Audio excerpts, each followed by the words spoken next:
Hello and welcome to Chairside, conversations about careers in dentistry.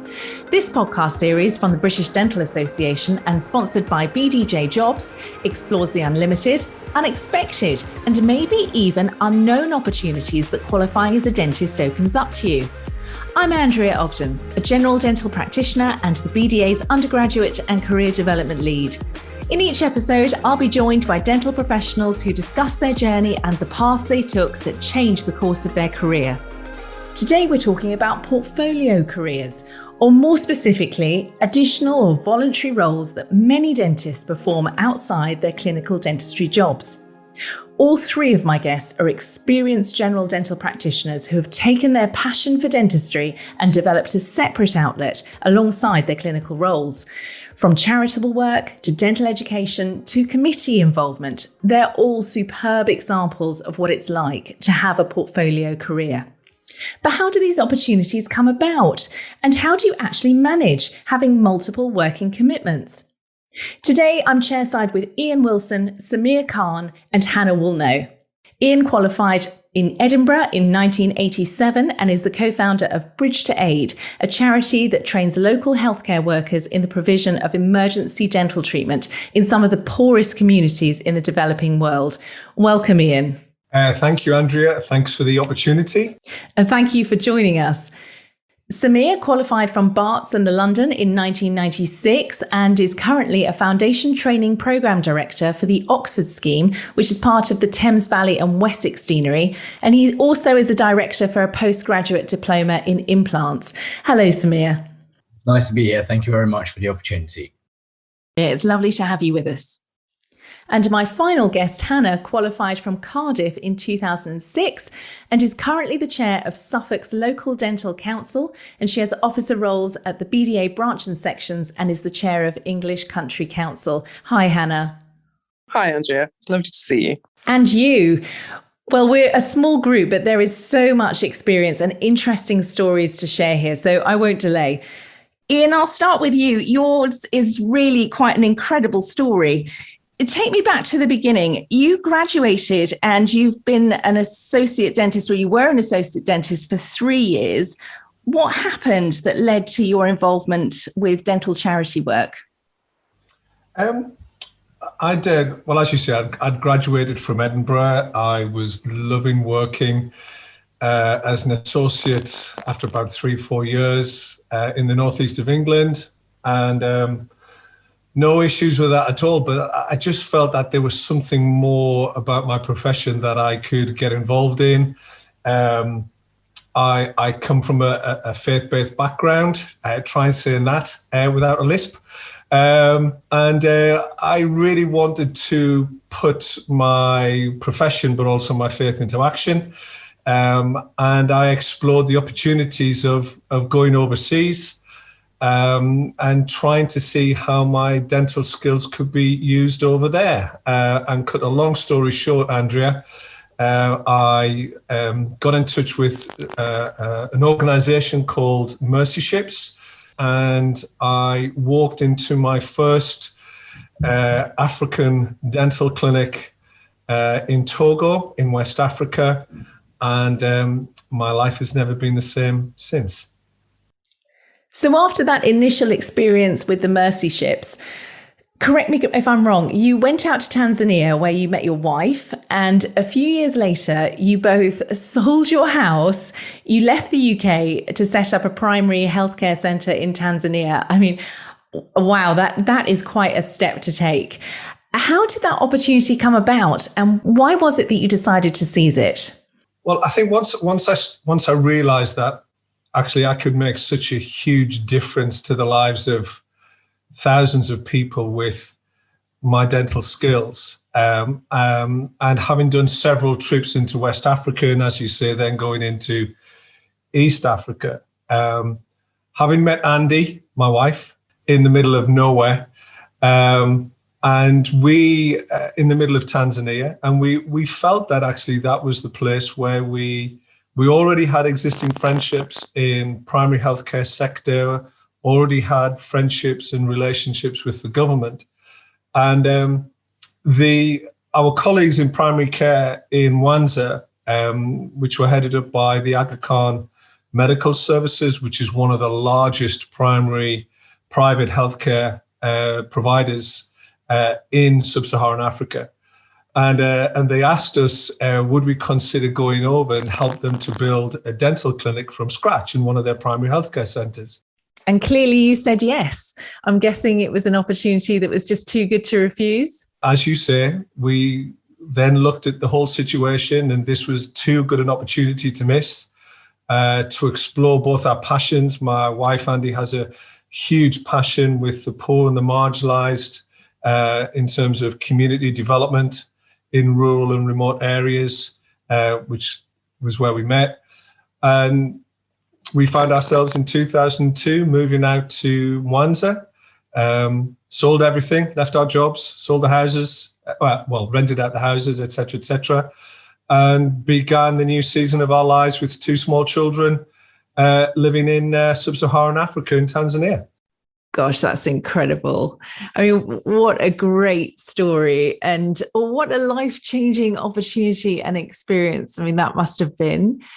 I think what I find really interesting is just how organically it all evolved for you, that it wasn't pre-planned, it wasn't organized from when you were a student or an associate. It really just came from doing one thing that you so enjoyed and then obviously taking it from there. Which I think, Sumair, that's something that perhaps you can relate to in terms of your work within dental education. So tell me how that happened. So when I came back into practice after 2 years as a maxillofacial SHO, I was working quite close to where I'd qualified at Barts in London, and I was working in a foundation training practice.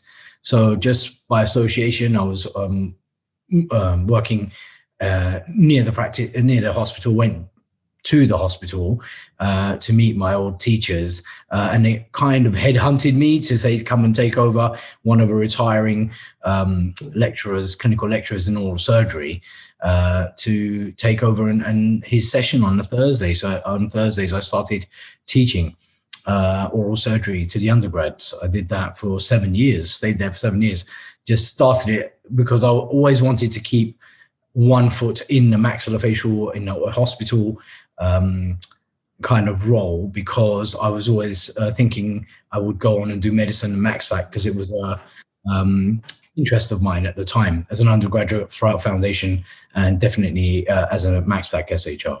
So I ended up as a clinical lecturer 1 day a week. You then meet lots of other clinical lecturers, become part of a network, and I was working part-time in a foundation training practice. So when I eventually bought my own practice, it was just natural to apply to be a foundation trainer. So I became a foundation trainer and part of the DFT network or VT network in London, as well as teaching 1 day a week and being part of the academic department in maxillofacial surgery at Barts in London as well. So I had a few teaching roles always from very beginning when I started in practice back in 2000. As someone who's also got a background in dental education, one of the things that I've been asked in the past is, why do I do it when I'm giving up clinical and potential learning time? What do you say when you're asked that? I guess what I really want to know is, what are the benefits to you of being involved in dental education? My greatest passion and my greatest reward has been the way that I've molded my mentees and my trainees, and seeing their success, seeing them taking on roles that I used to do. I'm not talking about clinically in practice. I'm talking about as trainers themselves, becoming TPDs, becoming trainers themselves.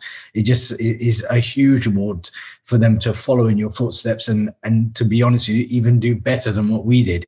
I used to see it as my midweek break, going into the hospital to do some teaching, just doing something different to being in, like I said, in clinical practice, same four walls all week long.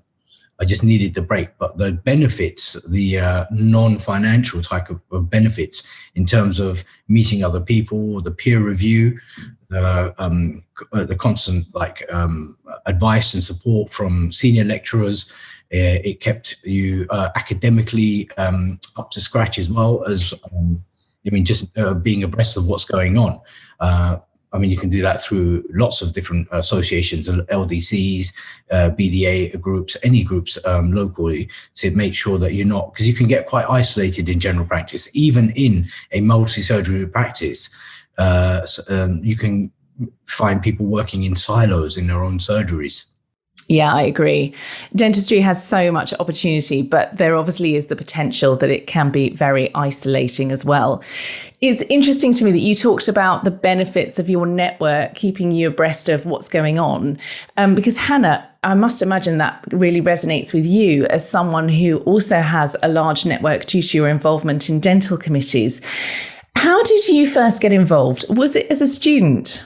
No. I wasn't really involved in any sort of student politics stuff at all. For the beginning of my career, I was very clinical focused. So I did quite a few different jobs to start off with. I worked in the prison, I worked in community, in general practice. And then I got a job in a training practice and became an educational supervisor very quickly. And it was at that point that I suddenly started to get involved in the local committee stuff, because it's the same people that tend to do everything. They're the educational supervisors. They also sit on the LDC and the BDA, and are involved in what was at the time the PCT, but now the local area teams, and the local dental network. So it tends to be the same people. And once you start to build those professional relationships with them in one role, you sort of get sucked into the other bits as well. Particularly if you show any kind of interest, because often they struggle to recruit people to do some of the more boring jobs. So if you express an interest and you're willing to devote a tiny bit of time, because it's not huge time for these things, if you're willing to give up a little bit of your time, then you will get sucked in more and more, and it does sort of snowball from that point. Hannah, when you said that they struggle to recruit people, and why do you think that is? I think there's definitely a work-life balance thing, which particularly younger dentists, it's sort of drummed into us, particularly with all the mental health stuff. And, we are told very early on that we need to be protective of our leisure time, and everyone's very focused when they come into dentistry on the clinical aspect of dentistry. So you put a lot of time and effort into learning your craft and being at your paid job. The thought of then giving up an evening to go and sit in the room with a bunch of people you don't know to talk about something that you don't understand for no perceived personal benefit seems a bit baffling. So we don't tend to get a huge number of people in the earlier years of their career getting involved. It tends to be more the people that have always done it. So they've been sort of mentored in through somebody else and then just hung around, because actually it's really interesting. And from a work-life balance perspective, like Sumair, the thought of spending 5 days a week within four walls is horrifying to me. I'm quite happy to work the hours. I just need the variety. So for me, having those opportunities through things like the LDC and the local BDA stuff to do other things that aren't clinical practice is fantastic, because it keeps me fresh. It keeps me interested in what's going on. I know what's going on outside the four walls of the practice. And it allows me to enjoy the clinical aspect of it in a way that I probably wouldn't do if I was doing that all the time. Yeah, I think a lot of people that have got what we'd call portfolio careers would completely agree with you. It gives you that level of variety, keeps things interesting.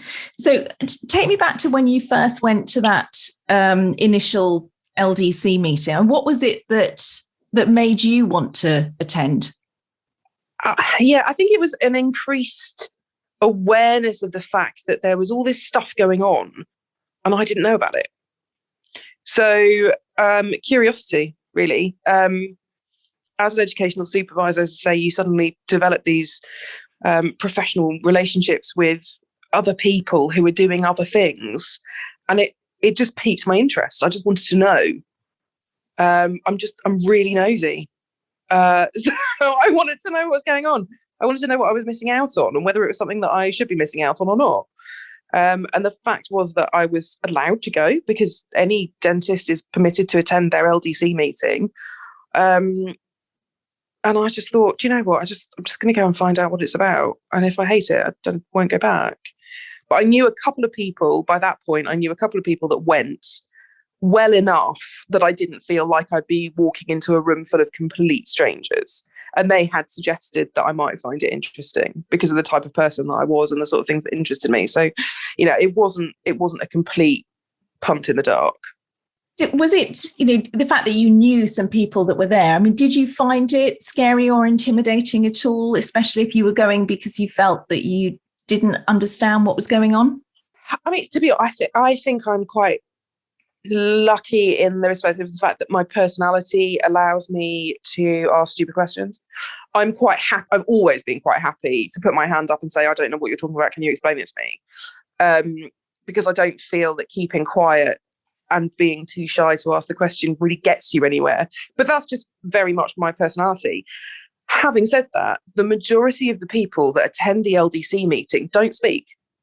And we have a chat, we have a drink and a coffee and dinner and all that sort of stuff, but there's no requirement for you to actually talk. And there are plenty of people that ask questions for clarity, but they will literally just chip in and say, I'm sorry, what does that acronym mean? I've not heard it before. There are plenty of people that say nothing at all and then might ask a question later on to somebody that they know for clarity. And then there are the handful of people that tend to be there representing the local dental network or the area team. And those people, GDPC, who've been to LDC Officials Day or conference, those people will then present the topics of discussion, that give back the information, because that's all the LDC is. It's a communication channel between the local profession and what's going on nationally. So I think if you're the sort of person that doesn't want to speak but does want to know, you are as welcome as somebody that wants to chat away throughout the whole meeting. I think that's really important to know, because I think, for many people, especially if you're thinking about attending something like that and you don't know anybody at all, it can be really daunting to do something like that for the first time. But, as you've said, that others are probably just as keen for you to get involved as you are to do it. So I think perhaps it's just making that first step. Yeah, absolutely.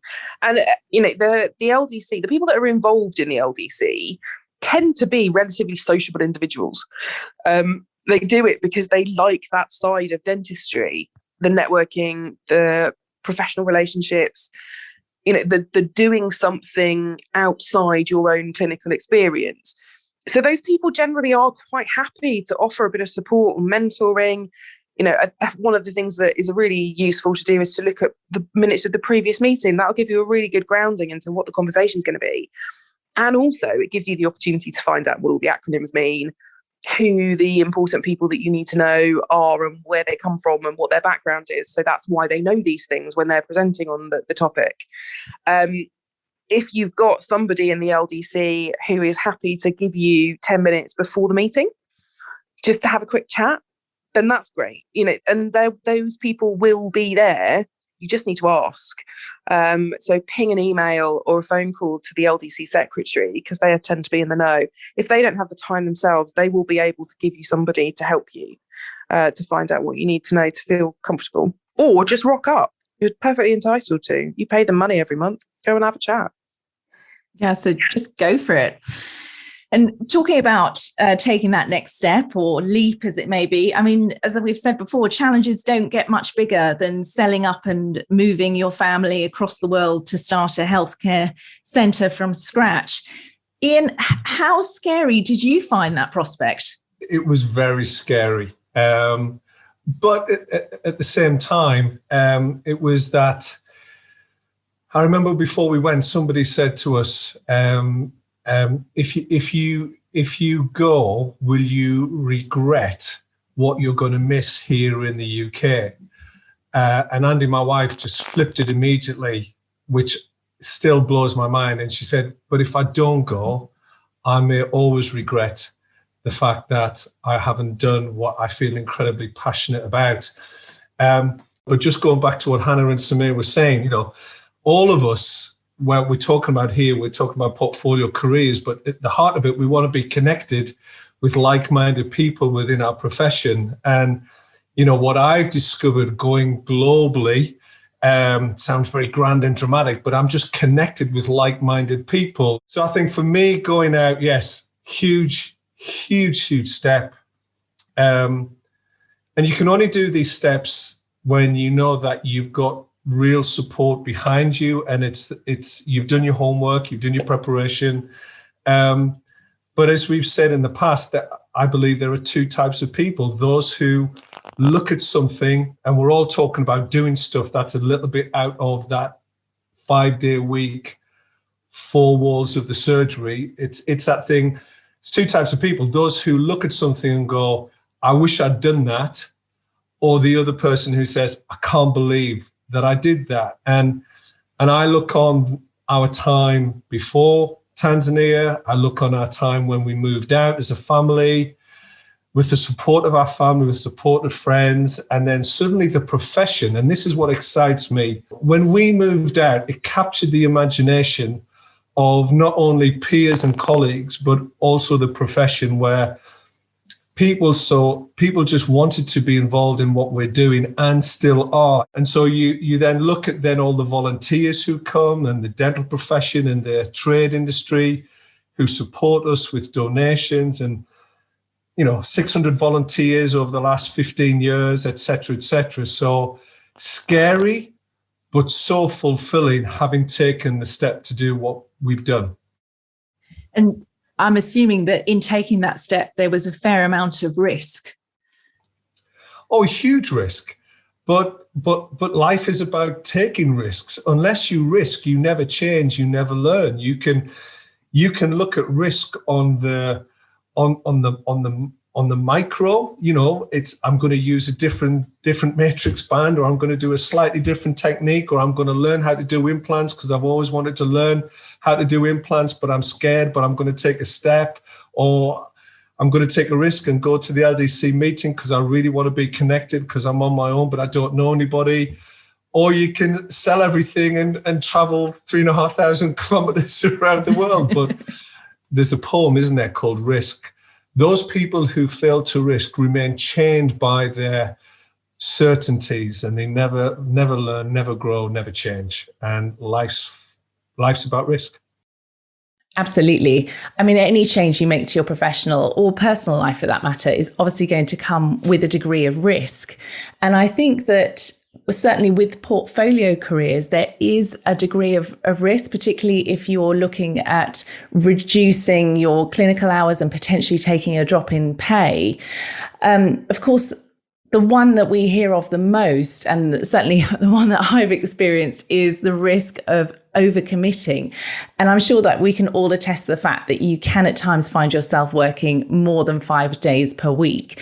So how do you mitigate that? I mean, Sumair, what would you say? Has that been a risk or an issue for you? Yeah, no doubt. That is overcommitting yourself, especially when if it's something that you are passionate about, especially if it's something that you can see the rewards and you want to get those rewards quickly. You want to progress quickly. You do start to take time away from whether it's clinical practice or your home life and devote to these other things. And it is important to keep almost compartmentalized, manage your workload so that you are giving certain sessions to this. And the way that it would work is you have to have very understanding partners in your personal life, but also in clinically and in the departments that you work for, and usually a very good manager and administrator who can tell you where you need to be and what your deadlines are that are coming up. So you can, again, manage your workload, manage your time carefully so you don't end up till 1 o'clock in the morning trying to finish presentations or articles that you've promised you'll send people. It is important. But if it does become not fun anymore, it's time to get out. When it's not fun anymore, guys, if you're not enjoying it anymore, it is time to get out, to cut ties and move on. Indeed. You're absolutely right. If it's not fun, then you can stop and do something else. I think the key is just finding that balance. And obviously that's much easier to do when you're enjoying it or you're getting something out of it. Would you agree with that, Hannah? What do you get out of committee involvement that makes it all worth it? And what does it give you? I know what's going on.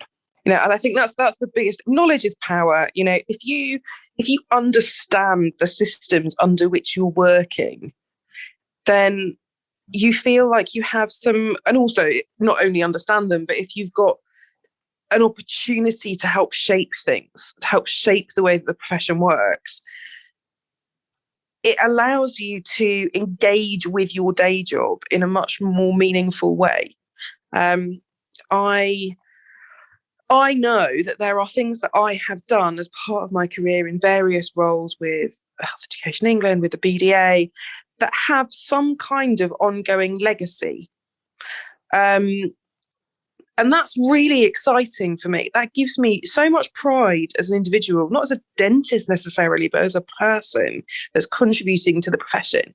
And it's something that allows me to feel much more than the glorified carpenter that the physical act of dentistry actually is. I am much more engaged with the profession because of the things that I do outside of the dental surgery. Are there any projects or things that you've been involved with that you think that brought you a tremendous amount of personal satisfaction? I think one of the things that's sort of closest to my heart really is the equality, diversity and inclusion work that the BDA are currently doing. They used to have a committee which was disbanded a long time ago that looked at sort of committee makeup and things like that. It has been reignited, and that's a committee that I sit on, and I am very passionate about particularly the gender representation in the profession. I am very proudly an angry feminist, and I would like to see fair representation on our boards for women, but also for all marginalised groups. We've got a very culturally diverse profession that isn't always represented, and we need to make sure that we are harnessing the incredible diversity that we have within our profession to make sure that it's evolving and progressing and changing, and those people that are put in those positions that allow them to influence the change of the profession, they need to be representative of all of us. And we look at our FDs coming through, they look like a very different group of people to the people that run our profession, and we need to push to make sure that that's not the case, so that we are running it for ourselves. And it's developing, it's changing, it's getting there. But that's something that I'm extremely passionate about. And I am seeing the change happen. It's slow and it's frustrating that it should even have to be a thing, but it's happening. And any part that I can play in that change, I will be immensely proud of. Yeah, I absolutely agree. I think that's fantastic to know that you've had the opportunity to have shared your opinion and to put your voice out there, and then to see that there's been some implementation as a result of that must be hugely rewarding. And on that idea of satisfaction and personal reward, what would you say, Ian? How has that journey that began all those years ago with the Mercy ships changed you? Moving out to Tanzania gave me a cultural experience for me and my family and my children that we never would have had. It helped me to grow as a person. We talk about emotional intelligence. Gosh, I wish I'd known more about how to be self-aware and resilient and, looking after my own mental health and well-being before I gone out to do all this stuff. I probably would have achieved far much more had I been aware of some of my own personal rough edges that needed to be knocked off. And then when you experience just the depth and passion of our profession, the dental trade profession, how supportive they were, but then also other clinicians, other peers who who came out and helped us to train, bring in their expertise, and helping us to work with the government. You know, the key thing to remember here, we were there under the invitation of the Tanzanian government and still are.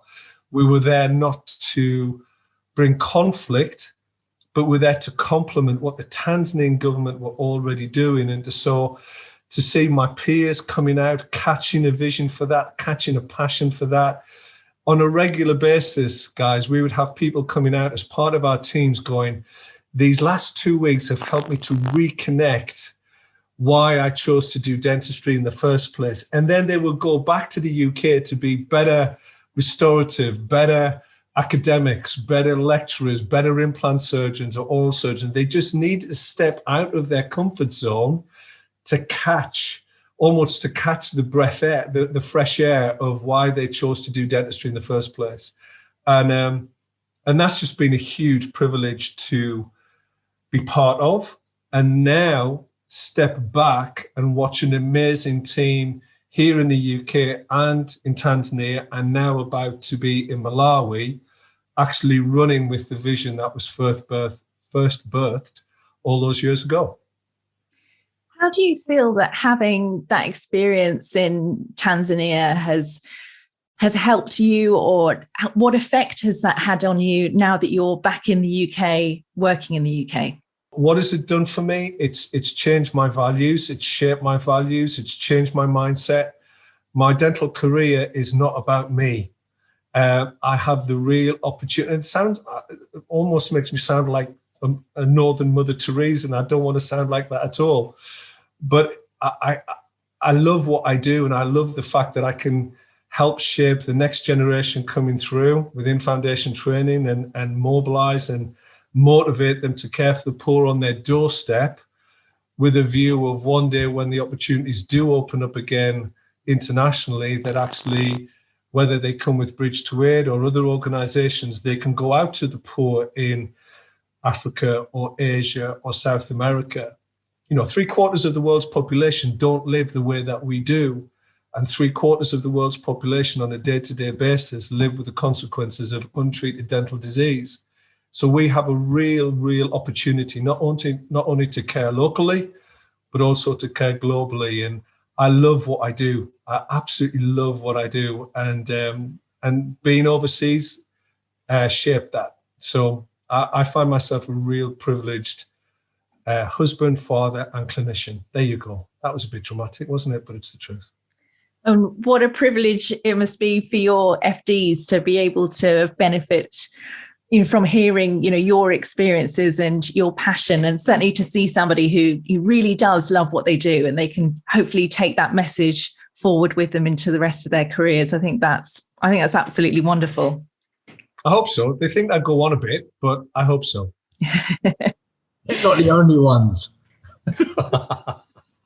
And on that note about FDs, Sumair, what do you tell your FDs who ask for advice about getting into teaching?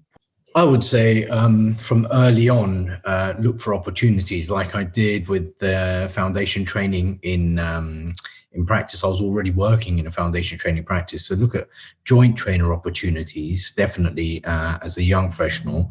If there are any, I know it's much harder now to get a job as clinical supervisors, but they still do look for these jobs in secondary care from time to time. And that's a very useful academic network to be part of. But definitely the foundation training, joint trainer opportunities, they will come up in your training practices. You may already be in a training practice, or you may approach the principal of the practice and research what it would be like to be a training practice. They undoubtedly know training practices, or they may have had some experience previously. You can find out about coaching and mentoring roles. I think the LDC, a lot of them run PAS schemes. Hannah can tell us more about that, but you can develop yourself as a coach mentor. There are coach mentoring courses and certificates that you can do and join the LDCs as part of PAS roles. And HEE are always looking to recruit coach mentors as well. People help with the trainees and dentists and different are referred to us as well. So there's a few roles where you're supporting, coaching and mentoring, and it's about getting yourself skilled up to do that role, so that when the opportunities arise, you can say, yes, I'd like to do something like that. Hannah, how about you? How should someone go about attending a local committee meeting? They've never done it before. Yeah, I think the key is finding an in. I mean, as I said before, anybody is allowed to turn up to an LDC meeting. If you're a dentist and you're paying your subs, you can go. So you don't necessarily have to do any legwork other than just finding the time and date of the meeting and turning up. If you want more of a structured approach to it than that, then ask in a practice that you work in. Chances are there will be a dentist that you know that has been to a meeting. They're not always fantastically well attended, but as I say, it's always the same people. So if you know an educational supervisor, they will probably go. They will probably know somebody that does. So just ask around. You will probably then be introduced to the people that have the information. And as I say, the people that do these things, they are those people that put themselves out there for coaching and mentoring. They are the sort of people like us that enjoy helping other people to do things. So inevitably, there will be somebody that will be more than happy to guide you through the process if you want some help. Otherwise, as I say, you're just more than welcome just to crack on, turn up. Other places to go, the local BDA events, so the branch and section meetings, they are, again, fantastic opportunity. It's almost certainly going to be the same people that are involved in the LDC, that are running those events, and it's a great opportunity for mixing and the social aspect of the networking around the educational meetings. It's a really good opportunity to get out from under your rock of four walls and teeth and get out there and actually meet some living, breathing people. That's great. And Ian, I'm sure everyone would agree that having some form of charitable experience would enrich their lives both professionally and personally. But what sort of things should you look for when you're looking for opportunities abroad? Number one, be passionate about the countries that you're looking to go into. So what's your passion? Where do you feel a connection? For some people, be India, some people Africa, South America. Find and locally as well. Let's not forget in our local context. So find the places where you want to have a real passion about. Look for the organizations that have done it before. Look for those organizations that have got experience, that are working hand in hand with local government and national government policy. Follow the BDA guidelines. There are some really good guidelines on volunteering, both in the UK and internationally. Follow the GDC guidelines. Remember, the GDC reach is global, and it's important that the GDC give us a set of principles that are part of the ethical foundation of how we do clinical practice, whether it's on our doorstep or whether it's in another nation. That's important. And the final thing is be brave. Just do it. Get a few people around you that will back you, cheer you on, and just go and do it, because you will not regret it. Even if you just go for 2 weeks, you will change lives based on 2 weeks of your life that you give. Just do it. That's terrific advice. I mean, particularly relating to the GDC's reach being global. It's so important. Anyone looking for overseas experience understands that. I've so enjoyed talking to you all. You've really highlighted some of the enormous variety of work and interests that it's possible to pursue alongside your clinical work.